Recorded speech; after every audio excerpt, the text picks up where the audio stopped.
We are live, people. Our first show without Jason tonight. Gonna be sad. I did send him a link in case he wanted to come in and talk about, last night's performance of the women's basketball team. But so I'm Dean. I'm in California. He's Paul, and he's in Florida. So we're gonna We talk are coast wrestling, to men's coast. basketball, women's basketball, and some football news. What's that? So we are coast to coast.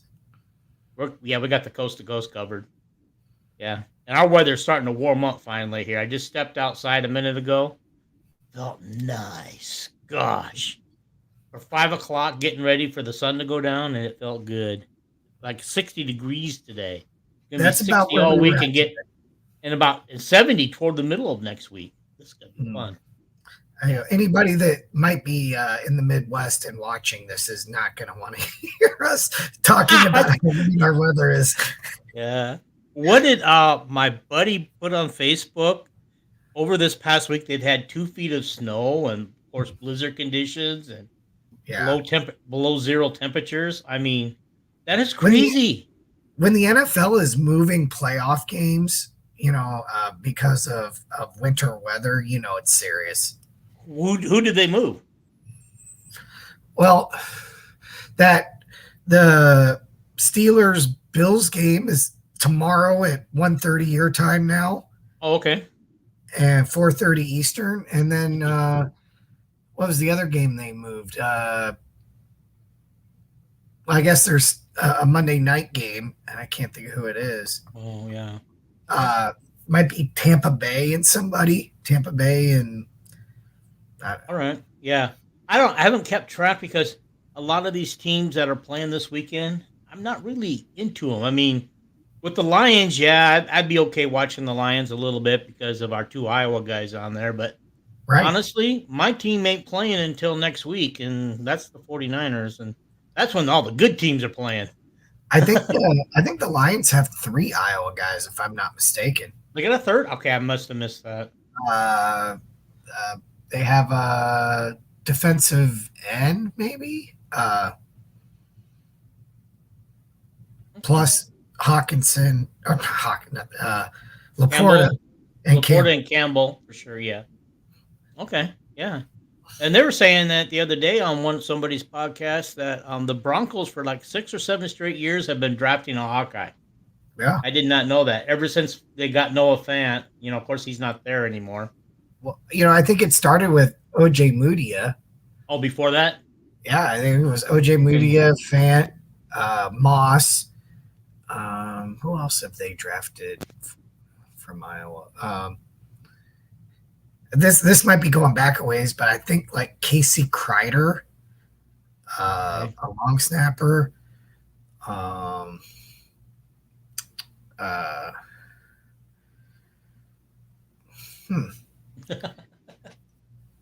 Well, yeah, it'll come. It'll come to you later, right when we need it. Okay, guys, we're here to talk some wrestling first, men's basketball, women's basketball, and some football news.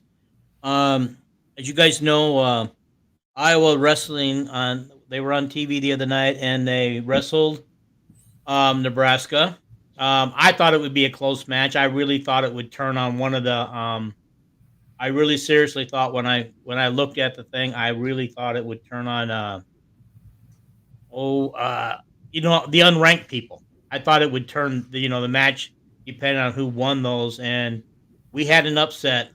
We got an upset, I believe, and they got an upset on us, and so, but that wrestling, they won the dual meet 22-10, which was a bigger gap than I really anticipated, and now Iowa is 36-10 all time over Nebraska, so in dual meets, but Paul, why don't you just Iowa's, by the way, 6-0 in duels and 1-0 in the conference with they're at home Monday night, tomorrow night, on BTN Plus again, or on BTN, I don't remember, and taking on Minnesota while the men go on the road to Minnesota tomorrow. Okay.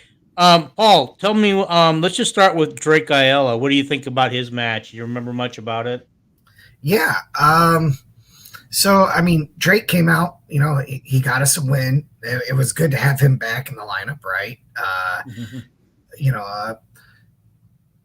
I thought he wrestled well.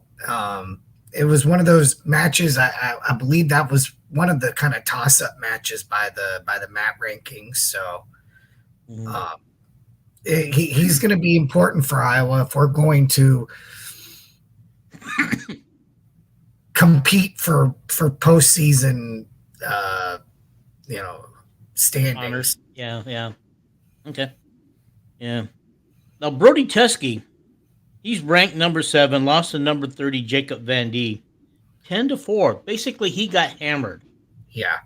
And I mean, what is going on there? Because Brody should have done just the opposite of what happened. I can't believe he lost to a 30 ranked wrestler. And he was flirting with bonus points with a bonus points loss. So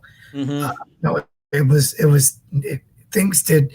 It kind of snowballed on him a little bit, I think, is really what happened. So, and then, when you're wrestling from behind and then it's late in the match, you start taking risks and, Yeah. Well, the thing I think is I miss that attacking style of wrestling that Iowa used to have back in the Gable days. Yes. Spencer Lee. I mean, when Spencer Lee was there, you just enjoyed watching Spencer Lee because you just knew he was going to attack for every point. That's it. Yeah. And if anybody watches this special on the Brands brothers, you guys know, and if you actually saw him wrestle back in the day, you guys know that they were attacking style wrestlers. So why is he letting his players be more reactive than proactive out there? Because I don't understand it. I think they need to be more aggressive, more attacking, because I think that's how Brody lost. I really do. Then they had. Go ahead. I'm sorry, Paul. I talked over you. No, I as I'm watching it, and I'm with you on this, right? Because my philosophy on it is get on your offense, right? And but I wonder sometimes if the sport has changed some, but then now the rules with the 3-point takedown instead of a 2-point takedown. I mean, they're trying to promote more offense, and I thought I thought the wrestling referee, I thought he did a good job of calling guys for stalling and fleeing the mat and things like that, trying to keep the offense going for both guys. Yeah. Okay. Sorry. Yeah. I was trying to get on the Lions game on here if I could, but I guess I'm having trouble finding it. The only thing, Real Woods did well. He won his match.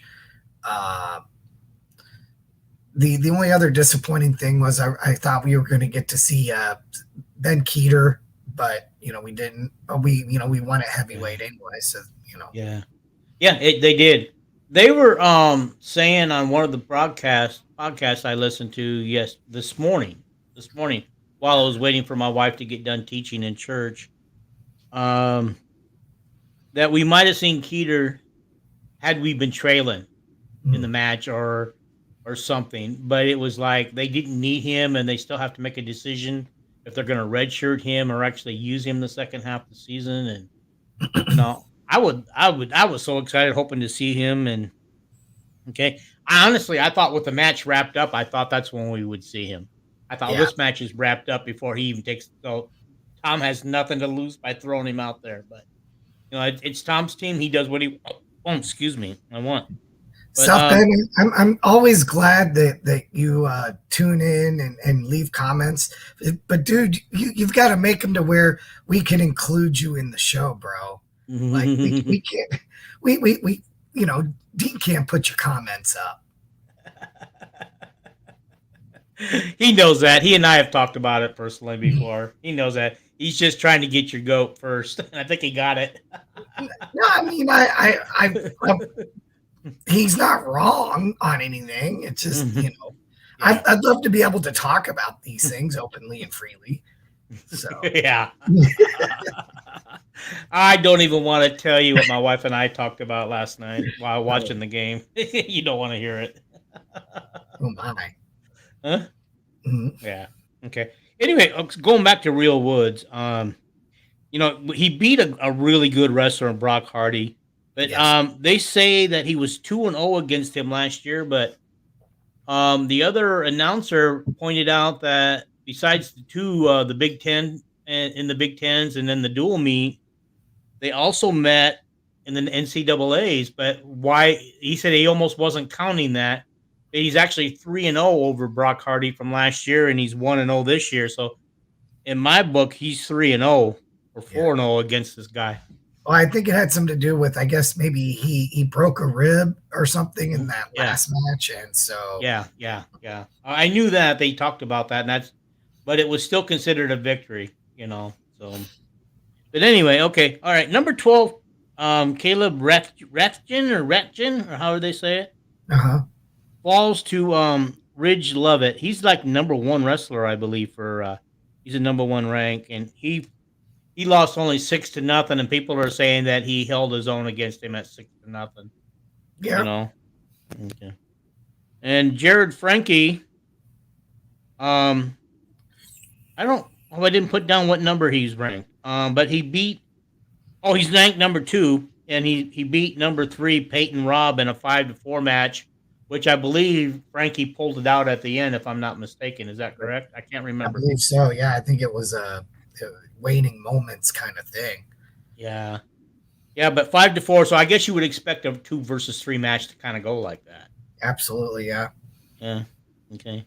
And then number 7, Michael Candiano won 8-3. Now I expected something better over a 19th ranked wrestler, but he beat Ontrail Taylor. And how about undefeated Zach Glazier, upsetting the reigning champ at that weight, 197 from last year in the Big Ten. Well, from the Big Ten, Silas Allred. I can't say it.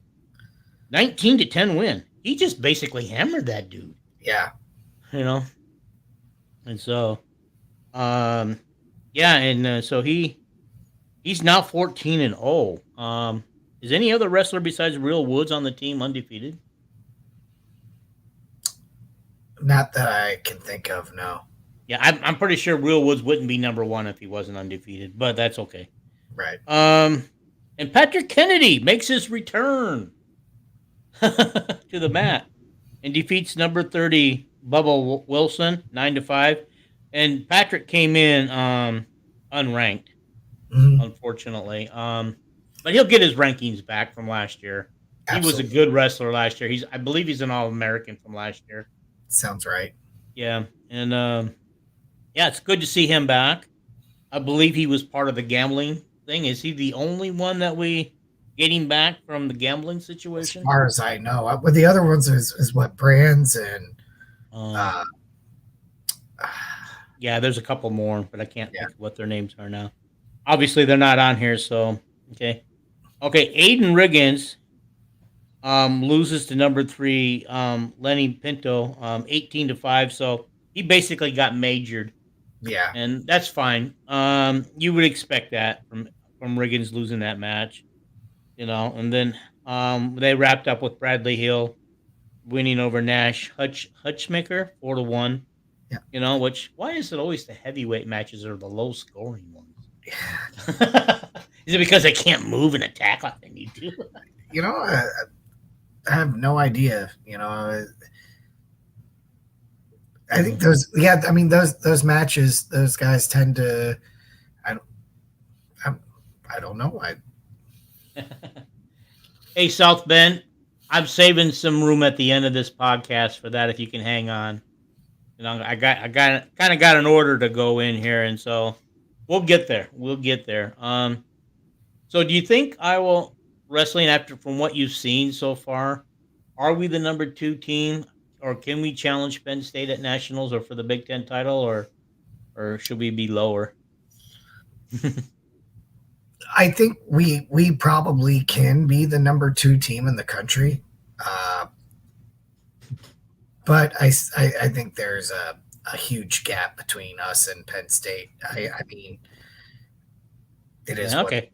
That is, and I agree with you. There's still a gap. Not getting the Ferrari brothers this semester probably hurts us a little bit because they would have whacked up a lot of matches, but I think they would have made a lot of people in the mat room unhappy because they'd be coming in, taking away some jobs.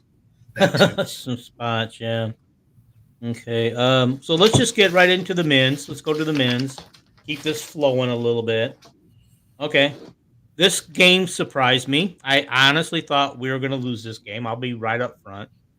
But we win 94-76, and it's just like, what? Yeah. Where did that come from? Hitting shots, like you said, we were hitting shots. We were, yeah. And Nebraska was not hitting shots. What were they at one point? Like 1 for 17 from 3 or something. I mean, it was. Yeah, they ended up 4 for 26 from the 3-point line. And did you see that stat at the beginning of the game that like 50 or 60% of their shots come from the 3-point line? So if you live by the 3, you will die by the 3. I'm just wondering if their legs got tired from that win over Purdue or if they still had a little hangover from it.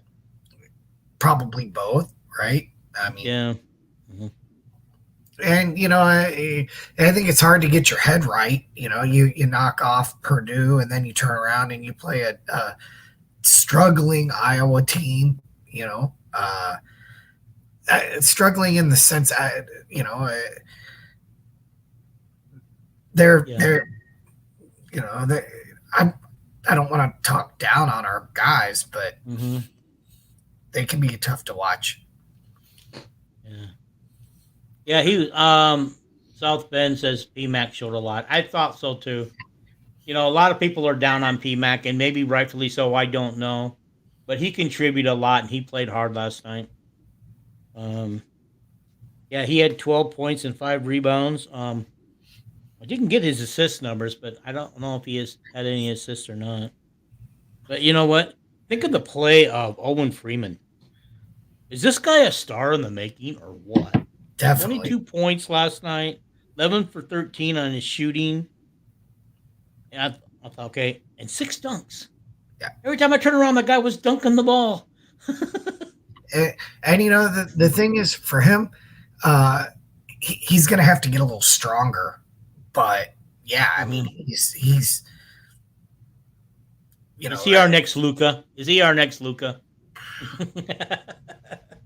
Boy, that's putting a lot on him, I know. Yeah. But yeah. Yeah, so and then of course Perkins 15 assists last night. And that was one of the keys to the game is having Perkins come alive. I mean, he only had like 11 points, but his assist, he counted for anywhere from 30 to 45 points on his passes. Definitely. When you think about that. And he was one off the school record, which is 16 assists for a game by a guy named Cal Wolfsburg versus Ohio State. I've never heard of the guy. Got to be way before both of our times. Yeah, that's in the Wayback Machine. So yeah. I can says that Freeman's a gamer. What's that? I can only go back about 40 years. And after that, it's. I can go back to the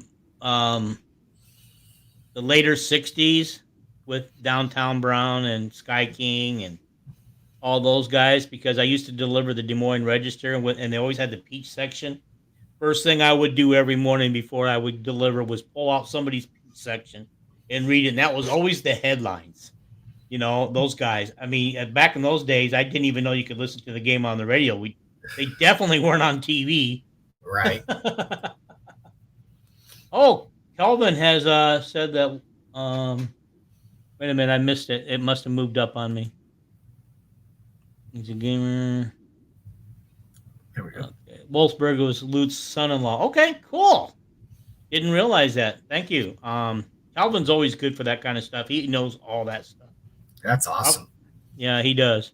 And and Calvin, we should have had you on here tonight with us. Okay. South Bend wants to know who remembers Troy Skinner. Of course I do. Absolutely. He was one of my favorite players at the time when he was playing. And Calvin said he transferred in with Lute, so he must have been at Long Beach State with Lute and came to Iowa with him. Okay. So anyway, I'm going back to it, and Peyton Sanford is finally getting his 3-shot back, 4 for 7 from the three, 10 rebounds, his third double double. The thing I find interesting about Peyton is he looked like a leader last night. He looked like he was talking to the team. But one thing that still bothers me that was pointed out by Jordan Bohannon on a podcast that he does is our guys aren't huddling up on dead balls, like other teams do, because he says they need to huddle up and make sure everybody's on the same page and stuff. And he says our guys don't do that. And I noticed last night they weren't huddling up um, and stuff. And Ben Cricky comes off for 12 points, 5 of 7 shooting. We already talked about PMAC, and Iowa had 30 assists on 35 goals on field goal. And that's amazing because think about that for a second. That's an unselfish play, very unselfish play going on there with those guys. And that's what I like because remember there was a time when Iowa was off to a huge start and the guys started having problems behind the scenes, and I think South Bend knows what I'm talking about.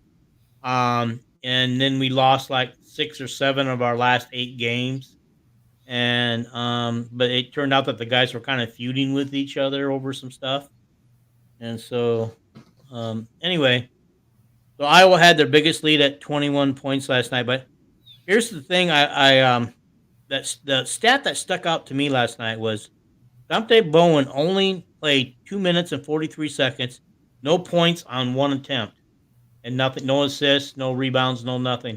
Does that surprise you, Paul? I know you're No, distracted. I don't know what you're distracted on there, but well, I was looking for something for a topic we have coming up, and oh, okay, cool. my fault. Oh, no problem. If you can find it, good. So, but no, I mean, I wasn't surprised by Bowen. I mean, the team was playing so well. I mean, it just wasn't his night to, Yeah, you know. and that's one thing. Dix too. He was playing hot last night. Dix got really hot last night too, and that's about time. I mean, I know was he a freshman last year, right? And I know Yes. he was recovering from a broken leg, but maybe he's finally getting over it because he's finally being the player we thought he could be. Is with those 3-point shots, taking over Jordan's role as a 3-point deadeye. Mm. Um, so yeah, but Brock Harding played 10 minutes and only had 2 points, but he took 4 shots. Even Bronze played 3 minutes 16 seconds, no points on 0 attempts, and usually he has an attempt or two. But I didn't look. Were our bigs in foul trouble last night? Is that why we went deep to Bronze last night? Evan Bonds. I think they were. Um, I don't recall them. I don't recall them being in major foul trouble. Yeah. So I figure the Packers game should be getting over right now. So I'm kind of hoping some of the Packer fans would start piling in here and giddy over their victory because I'm sure they didn't. Well, they probably always thought they could win, but I didn't. I would have picked the Cowboys. Sorry, guys. And the Cowboy fans are probably just don't want to talk about anything right now. They're probably upset, but they really got hammered today. Lions up next against I forget who they're playing. It's the Rams. Okay. Yeah. I've tried to get that on my phone. Does anybody know what channel that's on? I can't find it. So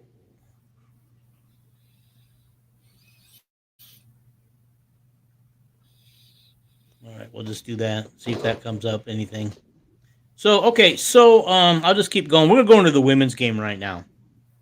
All right. Okay. Let's not talk about Caitlin right away. Caitlin did her usual thing. Yeah. Okay. All right. The girl I want to talk about is Molly Davis. She hit some clutch threes early in the game, back when Caitlin wasn't hitting them. and we needed some points, and Molly just goes down there, calmly hits a couple. Okay. But the thing that was amazing was some of those plays when she's driving to the hoop, going out of bounds, just flinging it up there, and they're landing through the net, all net. They're not even bouncing around. Right. That girl can shoot. But we always knew that because when she came in with an 18-point average, and when she played against Iowa, she scored 20 some points against Iowa when they played against her. Right. And so we knew the girl could shoot, and I'm just glad to finally see her the last 4 or 5 games now coming alive and doing what she should be doing and should have been doing since day one, because last year Molly looked like she was scared, wasn't sure that she belonged there, you could tell, you know. She still makes some crazy turnovers and on some passes, but and so does Caitlin. But I'm getting to think you got to take that. I think Brian said it best last night. Is you got to take that bad with the good, because the good outweighs the bad on this. And but they're moving that ball. They're moving so fast. They're moving that ball around, and those people are clogging up the lanes. It's no wonder we were turning the ball over, and I think we turned it over like let me see, 13 times. So Yeah. um, But a lot of our turnovers too sometimes are aggressive. mhm. We love to really push, and we're not afraid to throw the ball 70 feet, uh, and get people on breakouts. Mhm. And so and when you do that, there's definitely a risk, but Yeah. there's a high reward with it too. Yeah. I think we're getting lucky, Paul. So far, the Lions game hasn't kicked off yet. Okay. So, guys, if you're really anxious for the Lions game, keep an eye on the Lions game, and you keep an eye on us. And probably by the time the first quarter is over, we'll be done and sending you back to your game Yeah. full time. I have the game right here on my phone, right next to me, guys. So if you see me glancing over, that's what I'm doing.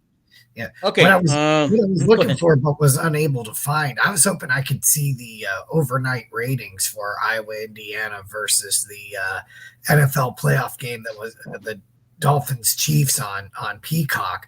So I was just curious, like which got better ratings. So Yeah. Okay, so the game I'm lying. I guess I must not have the right channel on, because the game is actually being played, it looks like, because we've had 2 people tell us Lions are on top of the Rams right now, 7-0. Um so Ben, you're on a roll tonight. We just please, I want to get more of your comments up. You usually have some really good comments, and we don't want you to not put them up. um, okay, so all right. So Kate Martin, the glue. They call her the glue. Is she phenomenal or what? yeah, I mean, she's almost every bit as important as Caitlin Clark is. I mean, her impact on the game in so many ways is she doesn't shoot logo threes, and she doesn't have the crazy assists that Caitlin does, but everything she does is good. Right. And her defense was outstanding last night, I thought. She deserves some credit for, and I noticed that these girls are the same girls that have been playing together now for 4 years, or at least most of them have played together for 4 years, 3 and 4 years. Their defense is probably the best it's been since, because remember, one of the things that we complained about was just like the men's team, is that their lack of defense. Yeah. You know. Yeah, All you right. can't just outscore everybody. You've got to come up with stops on defense. And, I thought maybe Caitlin Clark's best play last night was her block. Again, That's the second time she's done that. right. I don't believe she gets in the stat column for blocks very often. Yeah. And yeah, South Bend, I can attest how good Gabby is one-on-one. All right, now Paul, you're feeding into him. Oh God! Now he's gonna think he can do it again. He's probably getting a charge right now. I Okay. hope so. All right. So anyway, Molly scores 18. That's her best. She had her best night as a Hawkeye last night, and I Absolutely. want to see her do more of that. We need her. And Gabby for 12 points, 4 from 7 from three. Last 3 games, she's 12 of 22. She is cooking. Yes. And if I recall, she had a couple of steals as well, 2 or 3 steals that led to fast break points. Right. If I had a concern from last night's game, I mean, because Iowa didn't play the perfect game, there were too many times where the Indiana girls they weren't even passing the ball. The one just going coast to coast and just dribbling all the way from off a rebound and going to the hoop without anybody stopping the ball. Right. That's something that hopefully that. If I got one thing to complain about, and it's hard to complain after you hold them to what 50 some points last night, did they? Yeah. Yeah, 50. No, wait a minute. Yeah, 57 points. 57. Yeah. Yeah, to a team that also lives on the three and is very offensive minded too. But it's hard to complain. But the one thing that kind of bothered me last night was that girl named I can't remember her first name, but last name is Holmes. Their center post. She was kind of having her way. I mean, she kind of fake one way and go the other way, and our all 3 of our big girls were caught off guard on that. She's a good player, right? I mean, there's no doubt about that. She's very good. She helps carry that team. Yeah. She she was impressive. And then their number 22, I believe I think her last name might be Smith or something very kind of innocuous, but she's a good player, really athletic, long. And she was giving Caitlin Clark some fits, just because of her length. Yeah. Oh, number 33, Sydney Parrish. Oh, she's very good. Yeah, she's on the all hot well. We talked about that. Too, yeah, but she got a hold of Caitlin a few times, and and the funny thing about it is I'm listening to the stories last night of them talking about how Caitlin and Sydney have known each other since 7th grade, played on the same AAU team, I think. Oh, wow. And when Caitlin come to Iowa, she tried to get Sydney to come to Iowa too. And I thought I heard the announcer say because she didn't come to Iowa, she thought there was some bad blood between them now. And I don't know how true that is, but because I may not have heard everything last night because my wife likes to watch the women's game with me, so she's sitting there and sometimes she's talking and I don't quite hear everything going on.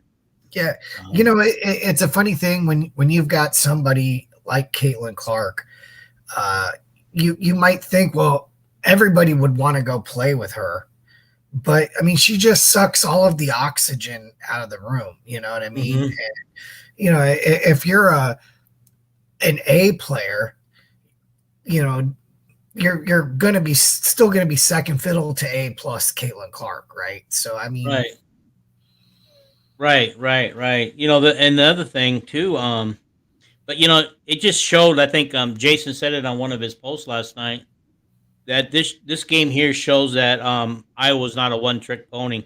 True. With Molly 18, Kate Martin had 12, Gabby had 12. This is after. By the way, Martin hit her 1,000-point last night. She's officially a 1,000-point career person. Well, and I don't know how early Indiana got in to Iowa City and what kind of shoot around they had, and that is true. That's true. We got to take that into account too. The traveling, and so I mean, how well they were able to prepare and things like that. So I would expect when they go to Assembly Hall, that it's not going to go as easily. No, and I don't. There's on February that rematch is on February 22nd. That's my birthday. Cool. Happy birthday to Paul early. That's right. Yeah, but I mean, it looks like Sharon Goodman got 12 points last night too. And Falter got 5, and Hannah Stolke only got 5 points last night. So, but she had 4 assists and 5 boards. So, The one thing I want to see Hannah work on is she could have had a whole lot more points if she would just get her free throws. And, Yeah. and they were saying at one time that she was the best free throw shooter on the team. I haven't Mm. seen that in any of the games I've watched, unless they were talking about somebody else. Yeah, that could have been. I I think mean, they I would said Caitlin Clark is like 90% free throw shooter. I think they said last night. if I had to guess, I would have thought they were talking about Molly Davis because she's She's pretty solid. oh yeah, she's pretty solid too. And Yeah, then she Kate is. Martin too. Kate, I don't recall the last time I saw her miss a free throw. So Yeah, me either. Me either. Wait a minute. Okay, either my phone's way behind or what. I still have 7-0 with 13 minutes to go in the game. Guys, what happened? Is my phone way behind? That's probably why I didn't think the game got was on yet. So yeah. Okay. Well, anything you want to say? Anything that come up about the games? Either any of these games so far that you want to talk about real quick um, that I you know, might have missed? I know I kind of dominated things tonight, and I didn't mean to. you're fine. I mean, the one thing I do want to say is, boy, how nice is it for uh, Iowa to have a program that feeds off expectations. I mean, yeah, you have to have a star player like Caitlin Clark to do that, Mm-hmm. but I mean, there's nothing wrong with being a good team and having expectations, and then actually, living up to those expectations. It seems like Iowa is always kind of that team that kind of has to come from behind, whenever they have expectations outside of maybe the wrestling Mm-hmm. program. And even that recently, it's not been at the Iowa standard that you would expect it to be at. It's just Mm-hmm. Yeah. So I'll go back and put this one up for um where's it at? Okay, we'll put this one up because we're gonna come to it in a minute. We're gonna talk about it. Um okay. So okay, we knew football news. We know that we're losing a coach this week. We lost Calvin Copeland, our wide receivers coach, and I think many of us also feel that the O line coach should go too. But I don't think that's gonna happen at all. Um, I think it depends who we hire as OC. yeah. So this morning, while I was watching that same podcast, he mentioned that last night. I can't think of what his first name is. Grube, the offensive coordinator from Washington, tweeted out last night that he's not going to get the head coaching job at Washington. Okay, everybody knows by now that head coach at Washington went to Alabama. Okay. Um, I don't know whether he'll follow him to Alabama eventually, but I guess they were saying that Kirk has talked to Grube earlier. They have Okay. had discussions, and this might open up another discussion if he want to come and be our offensive coordinator. I think that would be a great hire if they could do it. I just don't think he fits the kind of style that Kirk is looking for. I don't know if Kirk wants a wide open offense, which is what this guy runs, right? Seemed pretty wide open, but Yeah, it seemed like wide open in the against when we watched him on TV. I mean, maybe I'm wrong. I mean, when you got a quarterback passing for 400 or 500 yards a game, I don't think we had a quarterback pass for that much for the year. no, we've we very rarely have a quarterback go off for 300 yards. And I remember CJ, somebody went off, I think, was it Nate Stanley, went off for 300 yards in one game against one of the Sisters of the Poor. Mm. And CJ sent out a tweet, God, I was never allowed to throw that many yards. He goes, that would have been fun. Or Right? something like that. I remember that one. I think is Nate Stanley came right after CJ, right? If I'm not mistaken. He did. Yeah, he did. Yeah. Okay. So yeah, it was, and I think, no, Who did we have that ended up was in Kansas City at the time? We had a quarterback in Kansas City for a while. Stanzi, but Stanzi was before Who? Ricky Stanzi. Yeah, it was Stanzi that tweeted that then. Because it was somebody who was, on the Kansas City team. Okay, South Bend is going to tell me right here what we got going. Lions 73, 429 left in the first, and Grooves is heading to Bama. I believe it already has been announced. Okay, that takes care of that silly rumor. We don't have to discuss that rumor anymore. Dang it. Yeah, I wondered if he would, but you know what that means then? Alabama has an offensive coordinator available now. We can kick his. And he runs a similar type of offense that Iowa does, right? If I'm not mistaken. Him and Georgia both kind of run a similar style, but they got better players. Right. So, I don't know. I'm still holding my guns. I think it's Paul Chryst. I think he's the one coming. Some other people think it's Joe Philbin. But you know what? I'm okay with either one that shows up. The only problem with Chris is I think we don't lose Barnett. I think he stays. And maybe he's a better line coach than we give him credit for. Maybe the guys just aren't teachable. Maybe they don't have the capability. I think either way, we're looking at hiring minimum of 2 coaches. We're going to have to hire an offensive coordinator and an offensive line coach if it's Chryst. And he can coach quarterbacks. Or if it's Philbin, then Philbin can be the offensive coordinator, offensive line coach, and then we're going to have a quarterbacks coach. Right, quarterback coach. And don't forget our wide receivers. Oh, yeah. We need a wide receiver coach. You notice nobody's hammering to say who's coming as wide receiver coach. I imagine they want to get him in first. And so that took care of that news. But anyway, yeah, I don't. I got a few minutes. Okay, so, we're not. I want to talk a little bit small thing about women's wrestling. Okay, unless you guys have got some questions, the guys that are on here that want to talk about stuff. I'm gonna put it up. I mean, it's kind of funny. It is. It is. How long does it take to have puppet strings surgically attached to your back and arms for the no OC? Oh, I love it. The thing is, he doesn't have to be in any real hurry. I mean, it's. There's no reason to now. I mean, because the guys can't jump to the transfer portal until after spring practice. Right.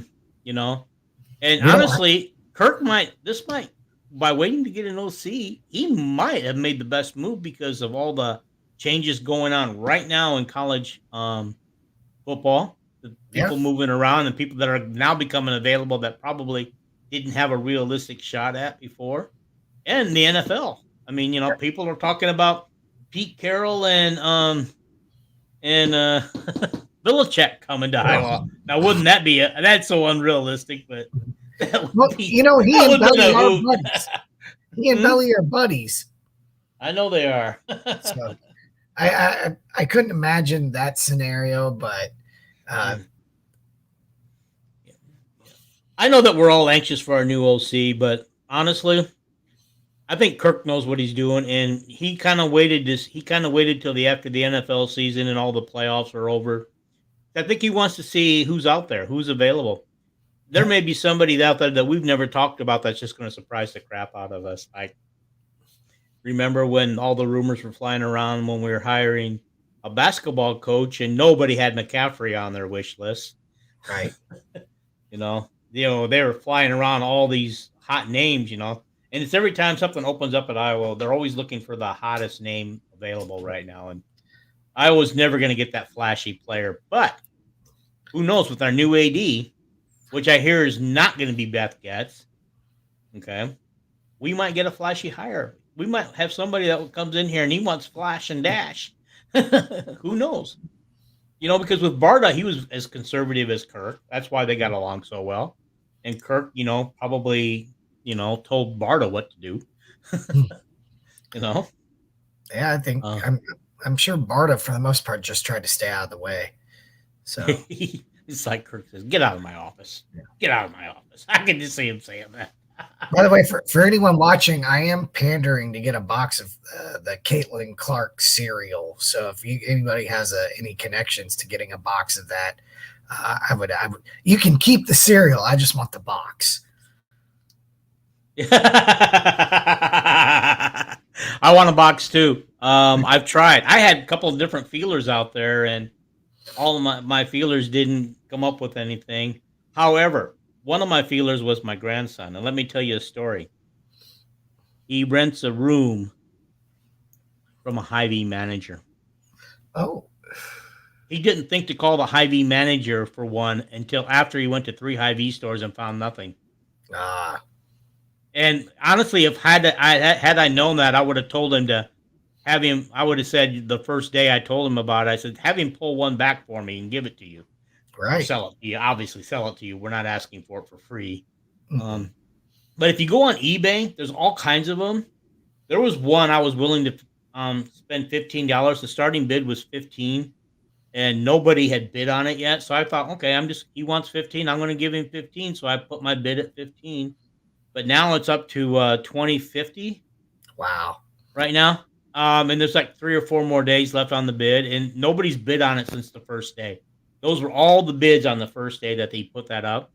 So my theory is I'm going to go in and swoop in on the final seconds and bid $21, because you have to go up 50 cents at least. Right. $21 and take it from that dude, whoever's sitting at $20.50. He's licking his chops because nobody's bidding. But have you seen on there that they are asking for as much as a couple of $100? I thought they were asking for $300 for one box of cereal. Wow. But a guy on Facebook, one of the Facebook groups, he pointed out to me when I showed him a picture of the $300 on a couple of them. He pointed out to me that he was asking $300 for the whole case. I thought it was for one box of cereal. Either way, that's insane. It is. It's insane, really. It is. I don't know. Somebody get out your calculator and do 300 divided by 12 because there's only 12 in a box. I want to know how much they're paying per.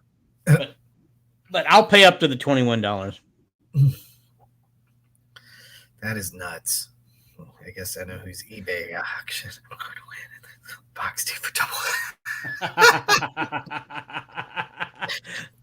I love capitalism. Thanks, South Bend. You wouldn't do that to me. I'm your buddy, right? Yeah. I hope no. Yeah.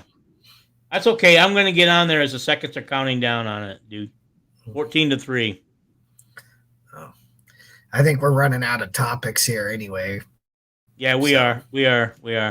I just want to congratulate the women's wrestling team for winning the national duels, the NWCA, which I don't understand what that is, but they won the dual title. Kylie Welker was named she's number 1 at 170 pounds, and she was named USA Wrestler of the Week. So, so a lot of I went through the roster, and a lot of them are getting a lot of accolades, and so, but I wish we could get more news on them. I mean, when I try to go and under the Hawkeye official website, you don't get a lot of news because I don't think they're covering much of it. And so, but anyhow, this was fun. Our first show without Jason. We're going to try to get some guests for you guys. We're going to try. We are going to do a show on the new OC when it happens, and we're going to do a show on Paul. I forgot what that topic was. What we were going to do. We're going to try to get a former football player on here, and try to ask him the inner workings of what goes on inside the Iowa football program without having him divulge too much.